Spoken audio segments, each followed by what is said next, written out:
6.25 70주년을 기억하면서 임진각에서 CCC 10,000명과 또 10만 명의 교인들이 함께 기도하는 집회를 가지려고 계획을 했었습니다. 엑스플로 2020 통일 선교대회다 라고 하는 것이었습니다. 1년 전부터 준비를 했었고 마지막까지도 임진각에서 하려고 했었는데 잘 알다시피 코로나가 발생을 했고 그것마저도 남북 관계와 또 지금의 이 날씨 상황을 생각하면서 결국에는 임진각에서 갖지 못하고 운정에 있는 충만한 교회에서 갖게 되었습니다. 각 단체 5명씩 해서 300여 명 정도가 저렇게 앉아서 예배를 드릴 수가 있었습니다. 거기에 CCC 박성민 목사님께서 짤막한 20분도 안 되는 시간 안에 우리의 근세사를 말씀해 주셨습니다. 우리의 근세사, 다시 말하면 1850년대부터 지금까지는 외세가 침입을 했고 외세가 지배를 했고 외세에 의해서 해방되었고 외세에 의해서 전쟁이 치러졌고 외세에 의해서 전쟁이 끝났고 외세에 의해서 우리나라가 회복되었고 지금도 외세가 좌우하는 나라다라는 얘기를 하셨습니다. 맞습니다. 우리나라임에도 불구하고 우리의 힘으로 한 것이 별로 없어요. 모든 것이 애국들이 우리나라를 지배했고 강탈했고 또 해방시켰고 우리가 지금까지 살아왔다는 것이에요. 그건 뭘 말하는 거죠? 우리의 힘으로 아니 되었다라고 하는 것은 우리의 힘이 아닌 또 다른 힘이 좌우했다 이 말이잖아요. 그렇게 외세에서 좌우되어졌던 이 나라가 이토록이나 엄청난 부강한 나라가 되었고 그야말로 폐허더미 속에서 축복된 나라 뿐만 아니라 미국과 선진국이 부러워할 만한 그러한 으뜸된 나라가 된 것은 도대체 어떻게 이루어졌겠냐라는 겁니다. 그래서 그 배후에 하나님의 은밀한 손길이 함께했던 것이고 하나님의 역사가 있었다라고 그렇게 말씀을 하셨습니다. 동의한 얘기입니다. 우리나라가 일본의 수탈을 당하는 그리고 외세의 침입을 당했던 그 시점 1885년 우리나라에 복음 최초로 전하는 선교사가 들어왔고 그 선교사들에 의해서 10년 후에 약 1000여 명의 그리스도인들이 세워졌고 10년 후에 2005년 일본에 의해서 우리가 또 이 애교권이 침탈당한 2005년에 그 수가 수천 명으로 늘어났고 1019년 맞나요? 3.1운동이 있었던 그 해에는 20만 명으로 늘어났다고 합니다. 불과 85년에 복음 전하고 나서 한 30년 좀 지났던 그 어간에 20만 명으로 늘어났고 그게 3.1운동에서 대대적인 교회의 참여를 일으킬 수 있었던 원동력이었다는 겁니다. 그리고 일제치하의 한국교회는 번성하기 시작을 했고 또 일제의 그 탄압 속에서도 마지막 그 얼을 지키고 그 민족의 정통성을 지켜가는 그게 바로 순교자들 50명이 나왔고 2000여 명이 투옥됐다가 풀려나는 역사가 있었습니다. 그리고 6.25가 일어났었던 그 시점에도 부산에 내려가서 기도하는 기독교인들이 있었고 경제개발 와중에서도 그 경제개발의 배후에서는 교회가 기도했고 교회가 엄청나게 부흥하는 그런 시점을 맞이했다는 겁니다. 한마디로 말하면 우리 민족이 당하는 고난의 역사, 우리 민족이 위기를 당할 때마다 교회는 도리어 부흥을 했고 교회는 더 성장을 했다라고 하는 겁니다. 그런데 지금 어떻습니까? 지금 한국교회는 현상유지에서 이제 후퇴를 하고 있다는 소리를 듣습니다. 오늘 집사님 기도도 있지만은 언론은 한국교회를 공공의 적처럼 그렇게 공격을 하는 상황까지 되었습니다. 교회를 아무도 환영하지 않을 만큼의 그런 시점이 되었다는 겁니다. 왜 그렇습니까? 위기 때는 그렇게 성장을 했고 폭발적으로 부흥을 해서 1000만 명의 성도가 되는 불과 135년의 역사 속에는 이 어마어마한 역사를 이뤘던 한국교회가 어찌하여 지금 이런 상황이 되었느냐라고 하는 겁니다. 그것은 바로 우리가 세상을 따라가고 세상이 물결이 교회 안에 들어온 세속화 때문에 이런 일이 벌어진 것입니다. 앞으로 통일된 대한민국에서 우리는 그런 얘기를 들을 것입니다. 남한교회가 숫자도 많고 돈도 많았기 때문에 통일에 기여한 것이 아니라 도리어 박해 속에서 비록 숫자는 많지 않지만 눈물을 흘리면서 목숨 다해서 기도했던 북한교회의 기도에 성도들의 기도를 들어주셔서 하나님이 통일을 시켜주었다라는 소리를 듣게 될 것입니다. 하나님은 외모를 보지 않습니다. 믿음을 보십니다. 얼마나 진실하게 믿음으로 기도했느냐 그걸 보신다는 겁니다. 그런 점에서 우리는 지금 초대교회 역사 속에서 이방인의 교회를 최초로 세운 두 사람을 살펴봅니다. 믿음의 두 사람, 하나님께서 예비했었던 고넬료와 베드로를 통해서 이 역사가 이루어져 가는 걸 보게 됩니다. 우리 21절을 다 함께 읽어보겠습니다. 이튿날 가이사라에 들어가니 고넬료가 그의 친척과 가까운 친구들을 모아 기다리더니, 다시 한번, 이튿날 가이사라에 들어가니 고넬료가 그의 친척과 가까운 친척을 모아 기다리더니. 아멘. 요빠와 가이사라는 50km라고 했습니다. 이 고넬료의 종들은 오후 3시에 천사로부터 계시를 받았던 고넬료의 말을 듣고 출발을 해서 그 다음날 정오에 도착을 해서 요빠에 있었던 베드로에게 이 얘기를 했다고 그랬습니다. 20시간 정도가 걸린 것입니다. 근데 베드로는 즉시 출발하지 않고 하룻밤을 지나고 그 다음날 아침에 출발을 합니다. 그리고서는 그 다다음날 오후 3시에 가이사라에 도착합니다. 빨라도 30시간 정도가 소요가 된 것입니다. 종들은 굉장히 급하게 달려온 겁니다. 밤잠도 자지 않고 달려와서 50km라는 그 거리에 있는 베드로에게 전해준 겁니다. 반면에 베드로는 급하지 않게 천천히 그 길을 가게 된 것이죠.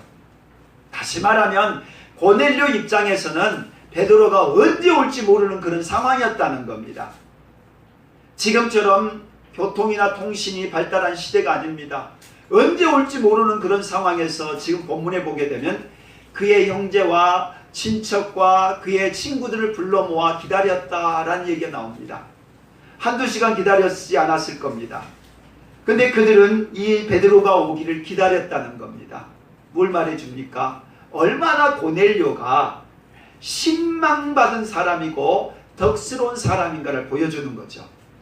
베드로가 언제 올지도 모르는데 친구들이 이 고넬료의 말을 듣고서 기다리고 있었다는 겁니다.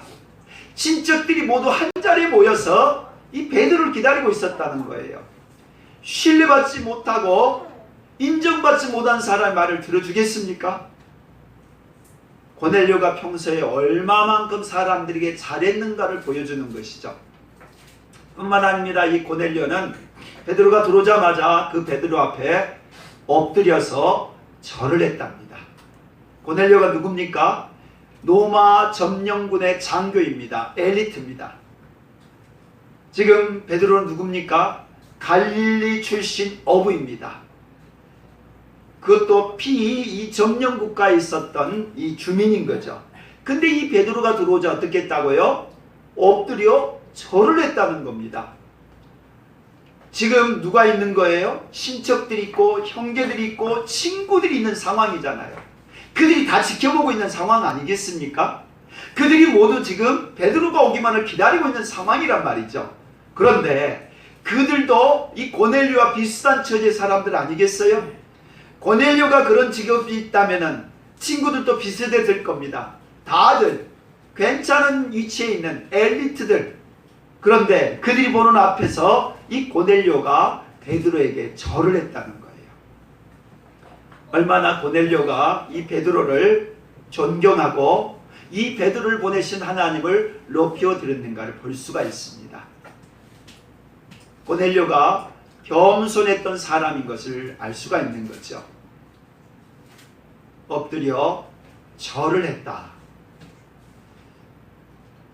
그러자 베드로는 일으키죠. 아니라고. 내가 그렇게 절을 받을 사람이 아니라고. 그러면서 이제 베드로가 묻습니다.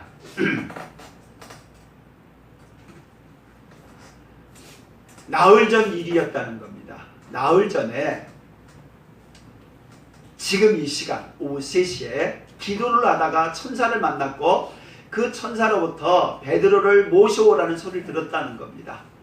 그래서 베드로에게 이 종을 보냈고 잘 오셨다고, 잘 하셨다고, 이제 우리는 주께서 당신에게 명하신 모든 것을 듣고자 하여 다 하나님 앞에 있나이다.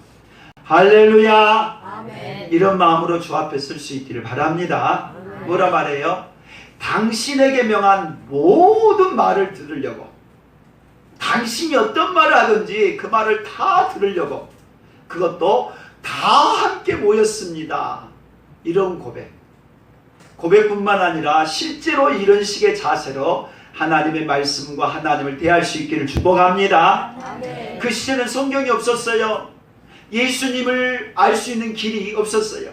예수님의 사도들이 아니고서는 예수님의 복음을 들을 길이 없었다는 겁니다. 그러니 베드로가 온다 이 말은 예수님의 말을 들을 수 있다 이 뜻이고, 예수님의 말을 들고 오는 그 베드로를 하나님처럼, 왕처럼 그러기에 엎드려 절을 했다 이 말입니다. 오늘 우리는 성경도 있습니다. 설교도 무지 많이 있습니다. 언제 어디서든지 하나님 말씀을 들을 수 있습니다.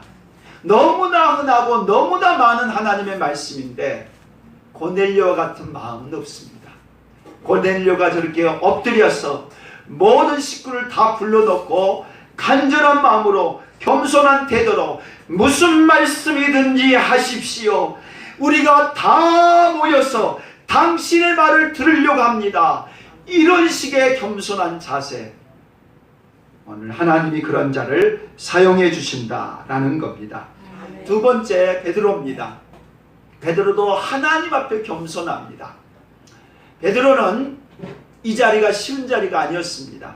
쉽게 온 자리가 아니라는 겁니다. 그래서 뭐라고 말합니까? 28절 같이 읽어봅니다. 이르되 유대인으로서 이방인과 교제하며 가까이 하는 것이 위법인 줄을 너희도 알거니와. 아멘. 위법, 불법이라는 겁니다. 법을 어기는 거예요. 법을 어기는 행동을 지금 하고 있다는 겁니다. 이방인과 교제하는 것은 유대인도 안 되는 거지만 이방인도 아는 거예요. 그러니까 유대인과 이방인이 함께 한 자리에서 식사한다는 것, 그리고 한 집에서 산다는 것, 이건 용납할 수 없는 것이었습니다.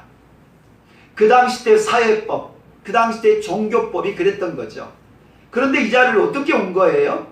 쉽게 온 자리가 아니잖아요. 천사의 계시를 통해서 사람을 보냈던 것이고, 환상 통해서 주님이 말씀하신 거죠. 잡아먹으라고, 부정한 짐승을 잡아먹으라고. 이 말은 이방인에 대해서 부정하게 생각하지 말라는 것이죠. 그래도 의심을 하고 있으니까 성령께서 내려가라고, 저 두 사람은 내가 보낸 사람이라고. 그래서 삼위일체 하나님께서 천사를 통해서 계시하시고, 예수님은 환상을 보여주시고, 성령은 말씀해 주시고, 이게 연결되어 가지고 지금 베드로가 이 자리에 온 거잖아요. 베드로가 이 자리에 왔다라고 하는 것은 쉽게 온 자리가 아니에요. 자기는 비난받을 각오를 했다는 겁니다. 실제로 베드로는 이 사건 이후에 올라가서 예루살렘에서 죽음을 당합니다. 어떻게 네가 이방인하고 같이 식사를 한단 말이냐, 죽음을 당하는 두려움이 있는 겁니다. 그럼에도 불구하고 그가 이 자리에 올 수밖에 없었던 것은 하나님이 강권하셔서 이 자리에 왔다라는 얘기입니다. 하나님께서는 3번씩이나 환상을 보여주시며 사는 얘기가 잡아먹으라는 거예요. 부정한 짐승을 잡아먹으라는 겁니다. 우리가 먹을 수 없는 짐승을 먹으라는 거예요. 곤충도 먹고 파충류도 먹고 먹을 수 없는 것을 먹으라고 말씀을 하신 거예요. 그러자 베드로가 기겁을 한 거죠. 평생 동안 먹지 않았던 걸 어떻게 먹을 수 있느냐고. 근데 주님 뭐라 말씀하십니까? 하나님이 깨끗하게 하다 하신 것을 부정하다고 하지 말라고. 하나님이 깨끗하게 한다면 깨끗해진다는 거예요. 할렐루야. 아멘. 오늘 우리도 마찬가지입니다. 하나님이 우리를 구원해 주시고, 하나님이 우리를 깨끗하게 해주시고, 하나님이 우리를 자녀 삼아주시면 되어진 줄로 믿습니다. 하나님이 깨끗하게 하다 하신 것을 너희가 부정하다고 말하지 말라는 겁니다. 하나님이 나에게 은혜를 주시고, 하나님이 나를 구원해 주시고, 하나님이 나를 축복해 주신 것을 너희가 감히 부정하지 말라라는 얘기입니다. 그러면서 이유를 묻습니다. 그렇게까지 하나님이 역사하셔서 이 자리에 왔는데 도대체 무슨 일 때문에 나를 불렀느냐라고 묻고 있는 것입니다. 당연하지 않겠습니까? 그러자 고넬료가 자초지종을 이야기하죠. 나흘 전에 있었던 사건으로부터 얘기를 합니다. 그리고서는 바로 천사가 계시를 해서 당신을 데려오라고 해서 데려왔습니다 라는 얘기를 합니다. 맞다, 그랬구나. 베드로가 깨닫습니다. 왜 그렇게 환상을 보여주시고 3번씩이나 그걸 보여주시고 또 그걸 잡아먹으라고 말씀을 하시고 그래도 믿지 못하니까 마음속에 깨달음을 주시고서는 의심하지 말고 따라가라고 말씀해 주신지를 그랬구나. 하나님께서 이 고넬료를 구원해 주시려고, 이방인 고넬료를 구원해 주시려고 지금 이런 역사를 하셨구나 라고 하는 걸 깨닫습니다. 선입견을 버리시기를 축복합니다. 내 생각을 버리시기를 축복합니다. 50년 80년 가지고 있는 내 생각 깨어지지 않으면 하나님의 사람으로 살 수가 없는 것이에요. 내 생각 그대로 가지고 내가 가지고 있는 그 습관 그대로 가지고는 천국 갈 수가 없어요. 베드로가 아니라 그 누구랄지라도 내 생각을 버려야지 하나님의 말씀을 받아들인 줄로 믿습니다. 베드로도 평생 동안 가졌던 그 생각을 버린 거예요. 왜요? 하나님께서 하시는데, 하나님이 지금 말씀하시는데 하나님 말씀 들어야 되지 않겠냐고 자기 생각 버렸다는 거예요. 그러면서 하는 얘기가 그렇구나. 진짜 하나님은 외모 보시고 평가하는 게 아니라 하나님은 이방인이든 유대인이든 하나님을 경외하고 의를 행하는 사람은 다 택하시고 받으시는구나. 그걸 깨달았다는 거예요. 하나님은 큰 교회만 쓰신 것도 아니고 잘 나가는 나라만 쓰신 것도 아니라는 거예요. 외모 보시고 쓰시는 게 아니라는 거예요. 그 마음에 얼마나 하나님을 경외하고 진실함이 있는가 그걸 보신다는 거예요. 6.25 전쟁 당시에 부산으로 사람들이 다 도망을 쳤습니다. 그리고 이제 이 부산이 함락될 위기에 처하게 된 것입니다. 그래서 전국에서 피난 왔었던 250명의 목회자와 장로들이 초량교회라고 하는 곳에 모였답니다. 그리고 그 교회에서 기도회를 8월 30일부터 2주간 동안 갖는 겁니다. 그들이 했었던 기도는 회개 기도였다고 합니다. 첫째는 신사참배를 했었던 것을 회개했고, 두 번째는 좌우 이념이 그렇게 극심하게 다툼했던 것에 회개를 했고, 그래서 국가에 대해서 회개를 하고 자신들의 죄에서 회개를 했다는 거예요. 그래서 회개가 터지자 어떤 목사님은 그렇게 얘기를 했다고 합니다. 눈물 콧물을 쏟고서 그 회개가 이루어지면서 일주일을 가지려고 했었던 그 기도회는 결국 2주 동안을 하게 되었고, 그 2주 동안에 많은 사람들이 우리 민족의 죄와 자신들의 죄에서 회개를 했을 때 환상 속에 보이더랍니다. 국군이 갑자기 저 북한 압록강까지 밀고 가는 게 보였더라는 겁니다. 그리고 나서 3일 후에 인천 상륙작전이 성공했다는 소식을 듣습니다. 하나님이 그 회개하는 기도를 들으시고 인천 상륙작전을 성공시켜 주셨다라는 거죠. 물론 인천 상륙작전의 계획은 진작되어졌겠죠. 진작부터 준비는 됐어요. 그러나 그것이 성공하는 것은 그 기도를 통해 하나님이 성공해 주신 줄로 믿습니다. 은혜를 사모하고 회개하는 우리 민족, 이 땅의 주의 종들 백성들의 기도를 들어주셔서 하나님 우리 민족을 이 전쟁으로부터 구해주셨다라고 하는 것입니다. 베드로와 고넬료와 같이 겸손하게 하나님 앞에 회개하고 기도하는 자들을 통해서 이방인의 교회를 세워가시는 것을 볼 수가 있습니다. 하나님은 이 고넬료를 통해서 이방인 교회를 세워가십니다. 41절 읽어볼까요? 모든 백성이 하신 것이 아니요 오직 미리 택하신 증인 곧 죽은 자 가운데서 부활하신 후 그를 모시고 음식을 먹는 우리에게 하신 것이라. 아멘. 예수님에 대한 얘기를 하는 겁니다. 지금 우리가 이 자리에 온 이유가 뭔가? 예수님 때문에 왔다는 거죠. 베드로가 이 자리에 와서 전할 것도 예수님이라는 거죠. 근데 그 예수님이 어떤 분이냐? 부활하신 분인데 그 부활하신 예수님이 바로 우리들에게 나타났다는 거예요. 그러니까 우리만 증인이라는 겁니다. 예수님은 부활하셔서 안 믿는 사람들에게 나타나지 않습니다. 우리가 생각할 때는 이상하잖아요. 안 믿는 사람들에게 나타나셔서 믿음을 주시면 좋겠지만 그러질 않아요. 부활하신 예수님은 안 믿는 사람에게 나타나지 않아요. 믿는 우리들에게 나타났다는 거예요. 뭘 말해주는 거예요? 은혜를 사모하는 자에게 더 큰 은혜를 주시는 거예요. 예수를 믿는 자에게 예수님이 나타나신 거예요.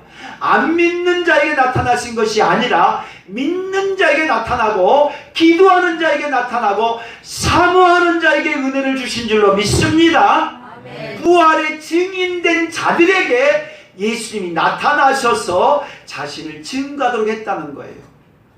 그러니까 힘쓰고 애써서 구하는 자에게 은혜를 주시고 더 큰 은혜로 인도해 주신다라는 겁니다.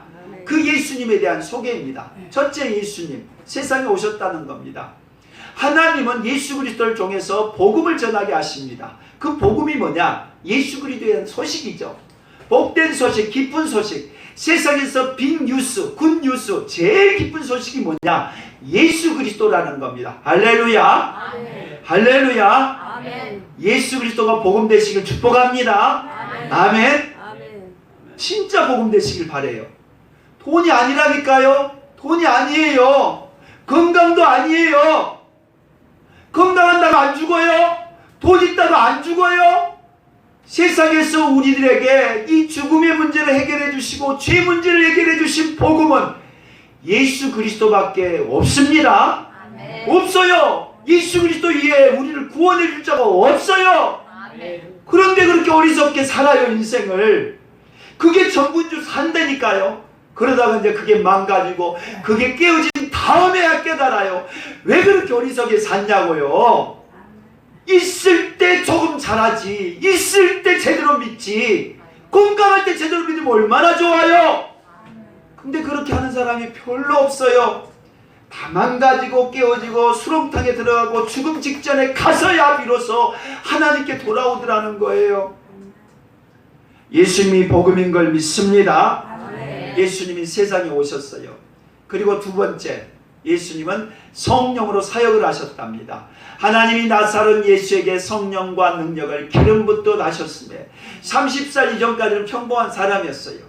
근데 성령 받으니까 기적을 행하고 병자를 고치고 병든 자를 낫게 하고 죽은 자를 살리는 줄로 믿습니다.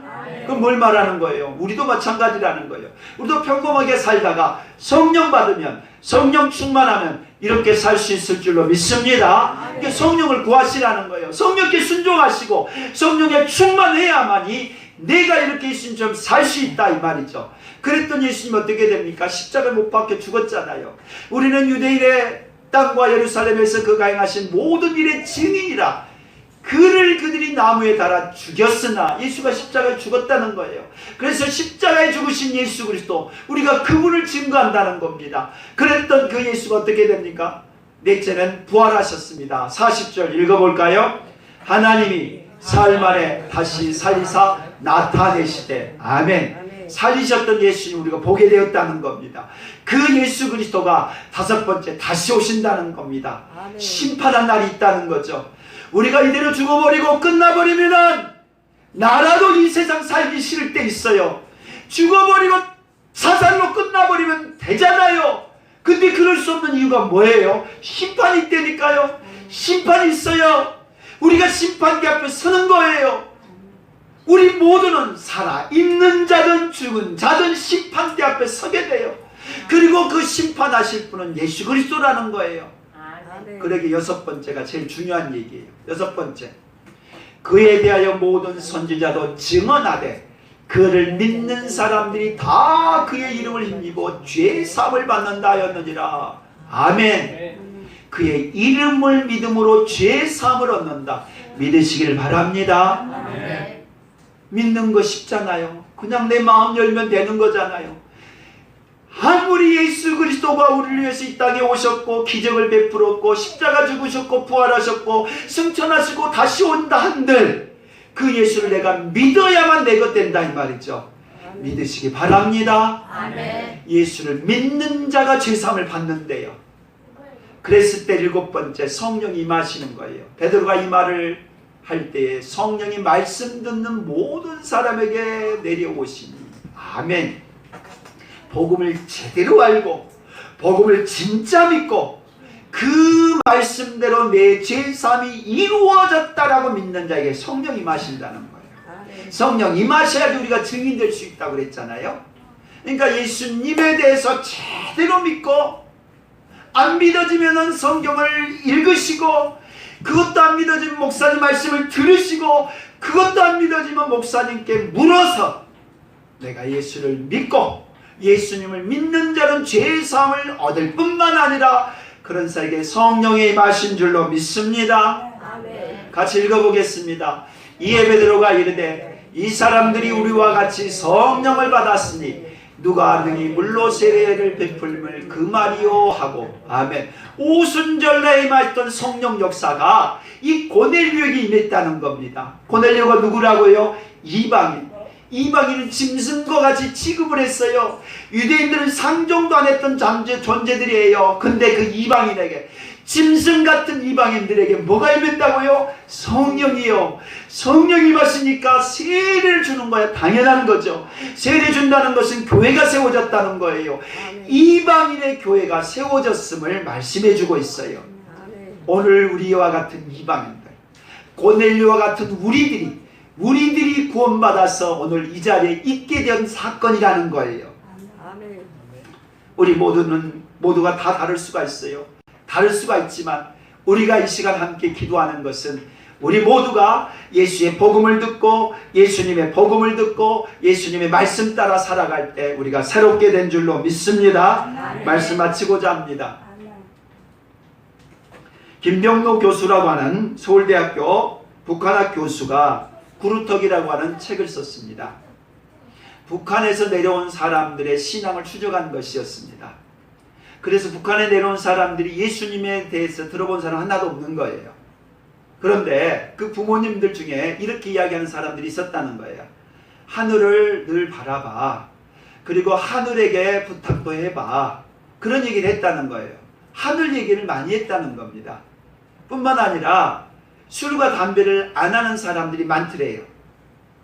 그리고 착한 일을 해야 돼. 착하게 살아야 돼. 그런 얘기를 많이 들었다는 겁니다. 그래서 왜 우리 할머니가 왜 우리 어머니가 이런 얘기를 한 줄을 몰랐다는 겁니다.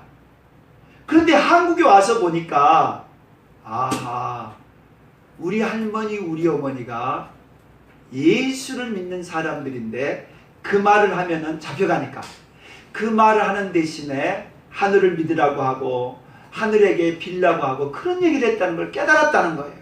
그러면서 하는 얘기가 북한 땅에 해방 전에 있었던 사람들이 많이 남아있지만 그들 중에 여전히 믿음을 지키는 사람들이 있다라는 결론을 내렸어요. 지하교회가 아니고 지하교회는 중국에 넘어갔다가 중국에서 내려와서 그렇게 그 중국에서 복음을 들었던 사람들이 지하교회인데 그들도 다 알고 있대요. 몰라서 지하교회를 남겨놓은 게 아니랍니다. 달러가 들어오고 돈이 들어오니까 남겨둔 것이지 다 파악을 하고 있다는 거예요. 그러니까 오픈된 교회든 지하교회든 모두 다 북한이 알고 있는데 문제는 그 지하교회든 오픈된 교회든 그 구루터기 신앙이 7만 명 정도는 있을 것이다. 그렇게 추적을 했어요. 주님은 여전히 은밀하게 일을 하고 계시는 거예요. 우리 눈으로 볼 때는 전쟁이 일어날 것 같고 여전히 김정은이가 모든 걸 다 해먹을 것 같지만 아니라는 겁니다. 마찬가지입니다. 우리나라도 마찬가지죠. 70년의 전쟁 역사에서 하나님은 구루터기 같은 신앙인들을 통해서 오늘 이처럼이나 엄청난 역사를 이룬 거예요. 초대교회에 하나님 앞에 겸손하고 순종했던 고넬료, 그리고 열린 마음으로 자신의 생각을 내려놓고 하나님 말씀 받았던 베드로, 이 두 사람의 만남에 성령이 역사하신 것처럼 오늘도 하나님 앞에 열린 마음을 가지고 겸손하게 순종하는 우리를 통해서 하나님의 새로운 역사 이루어 주실 줄로 믿습니다. 그러한 일의 주역으로 우리 모두가 참여할 수 있기를, 우리 교회와 성도들이 함께 할 수 있기를 축원합니다.